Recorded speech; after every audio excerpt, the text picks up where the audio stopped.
Hello दोस्तों, हमने पिछले वीडियो में सीखा था माइनर्स एंड कोफैक्टर्स के बारे में। इस वीडियो में हम डिटर्मिनेंट का वैल्यू जो निकालेंगे वो माइनर्स या फिर कोफैक्टर्स के मदद से निकालेंगे। वो लॉजिक समझना बहुत ज़रूरी है क्योंकि उससे बहुत सारे क्वेश्चंस बनाए जाते हैं, ऑब्जेक्टिव क्वेश्चंस भी बनाए जाते हैं। और अगर वो कंसेप्ट आपको आएगा तो कभी डिटर्मिनेंट सॉल्व करने में प्रॉब्लम नहीं होगी। तो लास्ट वीडियो को आपने अच्छे से देखा होगा तो आपको कोफैक्टर और माइनर्स के बारे में समझ में आ गया होगा। हमने जो पहले दिन आपको सिखाया था कि कैसे हम किसी भी डिटर्मिनेंट का एक्सपेंशन करते हैं, किसी भी रो के along, first row, second row, third row, किसी भी रो के अलोंग जब हम उसका एक्सपेंशन करते हैं तो वो कैसे डिटर्मिनेंट का वैल्यू देता है और वो हर केस में इक्वली आता है। अगर आप फर्स्ट रो के अलोंग एक्सपेंशन करें या फिर सेकेंड रो के करें या फिर थर्ड रो के अलोंग करें, ठीक उसी तरह से first column, second column, third column के अलोंग करें तो आपको हर केस में सेम ही वैल्यू आएगा। तो इसके पीछे का जो लॉजिक है ये एक बहुत ही इंपॉर्टेंट थ्योरम है, वही अभी हम डिस्कस करने वाले हैं। इसके बाद वाले वीडियो लेक्चर में हम डिस्कस करेंगे कि डिटर्मिनेंट के प्रॉपर्टीज क्या होते हैं। ये बहुत ही इंपॉर्टेंट टॉपिक है, इसीलिए मैंने इसका वीडियो भी एक सेपरेट वीडियो बनाया है मैंने इसका। तो आप इसे थोड़ा इत्मीनान से देखिए और समझिए, आपको एकदम से अच्छे से समझ में आएगा।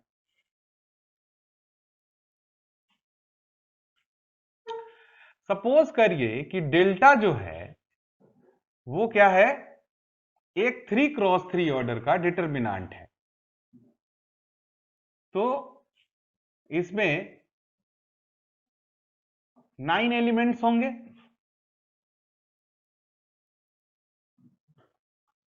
ठीक है। तो प्रत्येक एलिमेंट के कॉरेस्पॉन्डिंग हमें कोफैक्टर्स और माइनर्स मिल जाएंगे, हम निकाल सकते हैं। Miners M11, M12, M13, M21, M22, M23 हम निकाल सकते हैं। ठीक उसी तरह से कोफैक्टर्स भी निकाल सकते हैं, A11, A12 माइनर्स में साइन स्कीम से गुना करके।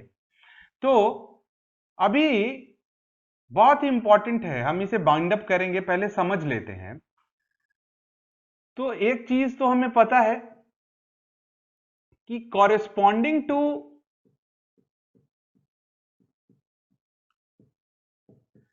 Every element Aij of the any determinant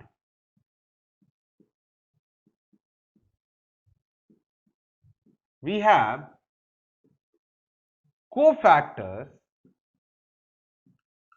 Aij, यानी कि किसी भी एलिमेंट के कॉरेस्पॉन्डिंग हमें कोफैक्टर मिलेगा। जैसे A11 का कोफैक्टर कैपिटल A11 होगा।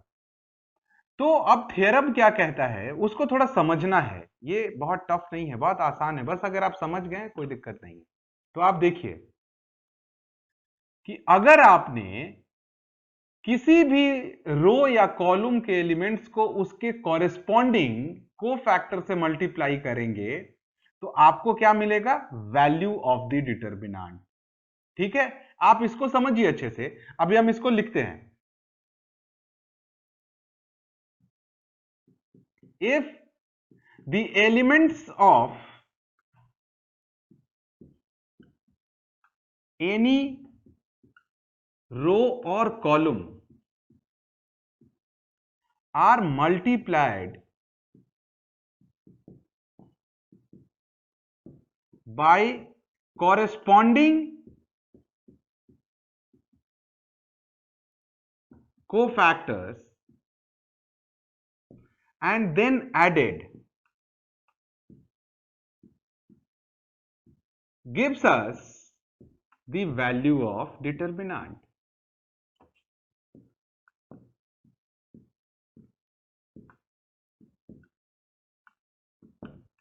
तो मैं इसको डिटेल में लिखता हूं, जैसे कि अगर हम फर्स्ट रो को कंसीडर करें तो फर्स्ट रो के एलिमेंट्स क्या होते हैं, A11, A12, A13। आपको मैंने क्या कहा कि इसके कॉरेस्पॉन्डिंग कोफैक्टर से इसमें मल्टीप्लाई करना है, यानी कि A11 में कैपिटल A11 से, यानी कि इसका कॉरेस्पॉन्डिंग कोफैक्टर यही है। फिर A12 में इसके कॉरेस्पॉन्डिंग कोफैक्टर से और A13 में इसके कॉरेस्पॉन्डिंग कोफैक्टर से गुना करना है। तो हमने यहां पे लिख दिया ताकि आपको समझ में आए कि फर्स्ट रो के कॉरेस्पॉन्डिंग हम काम कर रहे हैं। तो ये क्या हो गया, ये वैल्यू ऑफ द डिटर्मिनेंट हो गया, यानी कि इस डेल्टा का वैल्यू हो गया। ठीक उसी तरह से अगर आप सेकेंड रो को कंसीडर करना चाहते हैं तो सेकेंड रो के एलिमेंट क्या क्या होते हैं, A21, तो इसके कॉरेस्पॉन्डिंग कोफैक्टर से मल्टीप्लाई कर दिया A21 से, प्लस A22, तो इसका कॉरेस्पॉन्डिंग कोफैक्टर हो गया कैपिटल A22, फिर प्लस A23 और कैपिटल A23। तो अगर आपने इनको मल्टीप्लाई कर दिया, प्रत्येक एलिमेंट्स को उसके कॉरेस्पॉन्डिंग कोफैक्टर से मल्टीप्लाई करके अगर आप ऐड करेंगे तो क्या मिलेगा, हम इसे वेरीफाई भी करेंगे, पर अभी पहले ये थ्योरम समझ लीजिए। अगर आप थर्ड रो के अलोंग काम करना चाहते हैं तो यही हो जाता है कि जैसे ये expansion along first row, expansion along second row, expansion along third row, तो अब तो समझ में आ गया होगा। और A33 इंटू कैपिटल A33 ये हो गया, जो इसका फाइनल वैल्यू हर केस में सेम ही वैल्यू आएगा, और वो वैल्यू क्या होगा, इस डेल्टा का, इस डिटर्मिनेंट का वैल्यू होगा। अगर आप कॉलम के अकॉर्डिंग करना चाहते हैं तो समझ लीजिए, अगर फर्स्ट कॉलम के अकॉर्डिंग अगर आप सेम कॉन्सेप्ट लिखना चाहते हैं तो फर्स्ट कॉलम के एलिमेंट क्या होते हैं, A11, फिर A21 और A31, कॉरेस्पॉन्डिंग कोफैक्टर क्या हो जाएंगे, तो कैपिटल A11, कैपिटल A21 और कैपिटल A31, और इसका जो वैल्यू आएगा वो क्या होगा, डेल्टा होगा। ठीक है, अगर आप सेकेंड कॉलम के अकॉर्डिंग लिखना चाहते हैं तो सेकेंड कॉलम के एलिमेंट्स क्या होते हैं, A12 into capital A12, A22 into capital A22 plus A32 into capital A32, ये क्या हो जाएगा, डेल्टा हो जाएगा। ठीक उसी तरह से थर्ड कॉलम के लिए अगर आप लिखेंगे तो क्या होगा, A13 into capital A13, A23 into capital A23, A33 into capital A33, this is equal to delta. ठीक है, तो अभी हम क्या करेंगे कि हम इसको वेरीफाई करेंगे, एक एग्जांपल लेंगे डिटर्मिनेंट का, और उसमें हम देखेंगे कि जो हमें ये जो कंसेप्ट बताया गया क्या ये वेरीफाई हो रहा है। ठीक है, तो अब इतना तो आप समझ लीजिए क्योंकि ये बहुत इंपॉर्टेंट है।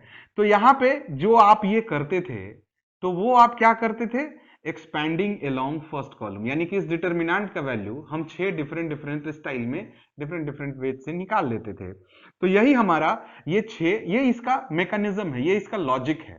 तो अभी हम क्या करेंगे, इसको वेरीफाई करेंगे।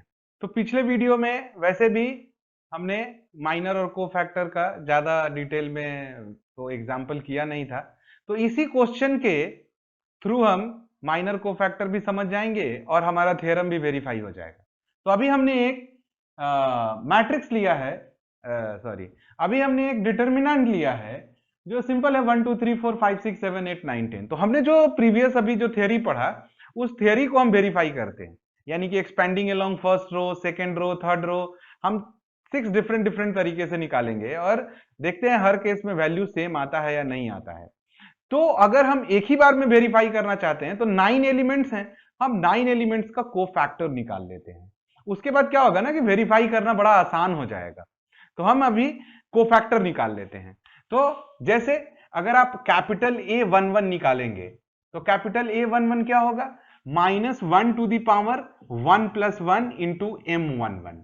अब अगर आपको अगर समझ में आ गया हो, अगर आपने कुछ वर्कआउट किया हो इस पे, तो इतना भी लिखने का कोई जरूरत नहीं है, हम सीधे साइन स्कीम लिखेंगे और जिस एलिमेंट का हमें कोफैक्टर निकालना है उसको डिलीट कर देंगे, बस साइन स्कीम लगा देंगे। जैसे A11 का साइन स्कीम प्लस होता है तो plus minus plus minus plus minus plus minus plus, तो यहां पे क्या हो गया, प्लस हो गया, और ये जहां 1 है हमने इसको डिलीट कर दिया, तो ये क्या हो गया 5 6 8 9। तो हम इसे सॉल्व कर देंगे, दिस इज इक्वल टू -3। ठीक उसी तरह से आप A12 निकालेंगे तो A12 का भी वही कंसेप्ट है, इसका साइन स्कीम लिख दीजिएगा माइनस, और ये जिस रो और जिस कॉलम में है उसे डिलीट कर दीजिएगा, तो ये क्या हो जाएगा 4679।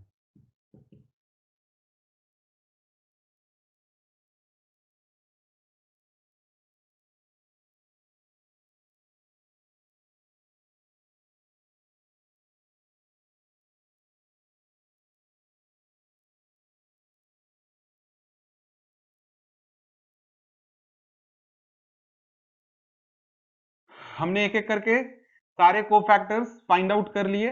अब यहां पे अगर आप फर्स्ट रो के अलोंग आप इसको वेरीफाई करना चाहते हैं तो आप क्या करिए कि जो हमारा फर्स्ट रो का कंसेप्ट था कि रो के जितने भी एलिमेंट्स हैं उनके कॉरेस्पॉन्डिंग कोफैक्टर से मल्टीप्लाई कर दिया जाए, इसीलिए मैंने क्या किया कि ये सारे कोफैक्टर्स फाइंड आउट कर लिए।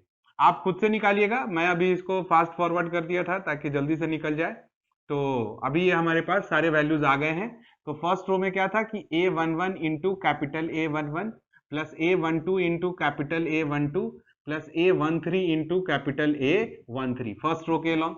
तो A11 क्या है 1 इंटू, और हमारा कैपिटल A11 क्या आया है -3, प्लस A12 क्या है तो A12 इज 2, और इसके कॉरेस्पॉन्डिंग कैपिटल A12 क्या है 6, प्लस A13 क्या है तो 3, और कैपिटल A13 क्या आया है तो -3।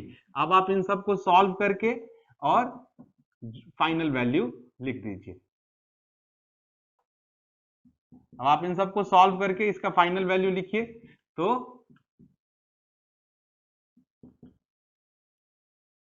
ये क्या आ गया 0 आ गया। तो सेकेंड रो के लॉन्ग अगर हम करते हैं तो A21 into capital A21, A22 into capital A22 plus A23 into capital A23। तो आपके पास रो है तो 4 इंटू कैपिटल A21 हमने निकाला है, ये क्या है 6, plus A22 is 5 and capital A22 is -12, फिर plus A23 is 6 and capital A23 is +6।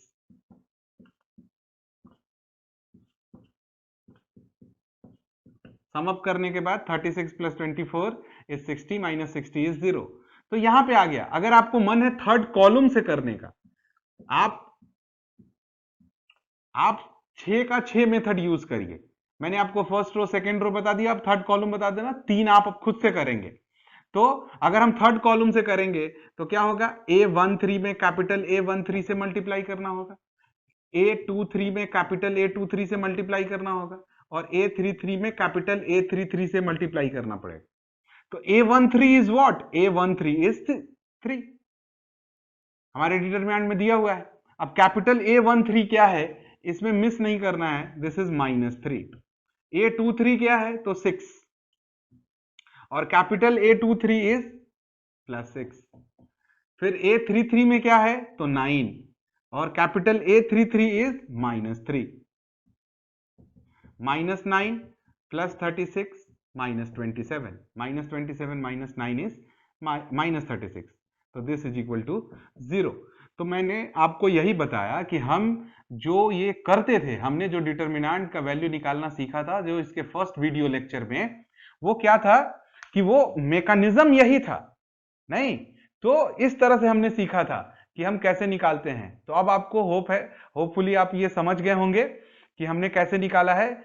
अब क्या है कि इसका जो सेकेंड पार्ट है वो आप समझिए। हमने किसी भी रो के एलिमेंट को जब उसके कोफैक्टर से मल्टीप्लाई किया तो हमें क्या मिला वैल्यू ऑफ द डिटरमिनेंट। अगर हम किसी भी रो के एलिमेंट को किसी दूसरे रो के कोफैक्टर से यानी कॉरेस्पॉन्डिंग कोफैक्टर से मल्टीप्लाई करेंगे तो क्या मिलेगा 0। यहां पे ये अनफॉर्चुनेटली हमने जो डिटरमिनेंट लिया था इसका वैल्यू क्या है 0 है। तो अगर हम कोई और वैल्यू लेते जिस डिटरमिनेंट का वैल्यू 5 होता 6 होता 7 होता, यहां पे इसका वैल्यू क्या हो गया 0 हो गया। तो अभी हम क्या करेंगे कि एक दूसरा थ्योरम का दूसरा पार्ट है उसमें हम एक ऐसा डिटरमिनेंट लेंगे जिसमें डिटरमिनेंट का वैल्यू 0 नहीं होगा, और जब हम उसके किसी भी एलिमेंट के किसी भी रो के सारे एलिमेंट को जब उसी के कॉरेस्पॉन्डिंग कोफैक्टर से या किसी भी कॉलम के सारे एलिमेंट को उसके कॉरेस्पॉन्डिंग कोफैक्टर से मल्टीप्लाई करेंगे तो डिटर्मिनेंट का वैल्यू मिलेगा। पर अगर हम फर्स्ट रो के एलिमेंट को सेकेंड रो के कोफैक्टर से मल्टीप्लाई करके सम अप करेंगे तो हमें 0 मिलेगा। तो ये भी बहुत अच्छा है, इसी थ्योरम का पार्ट है, ये एक ही थ्योरम में होता है, पर मैंने इसे जानबूझ के दो टुकड़े में कर दिया ताकि दो अलग अलग बातें हैं और दोनों को अलग अलग हम वेरीफाई करें तो ज्यादा अच्छे से समझ में आएगा।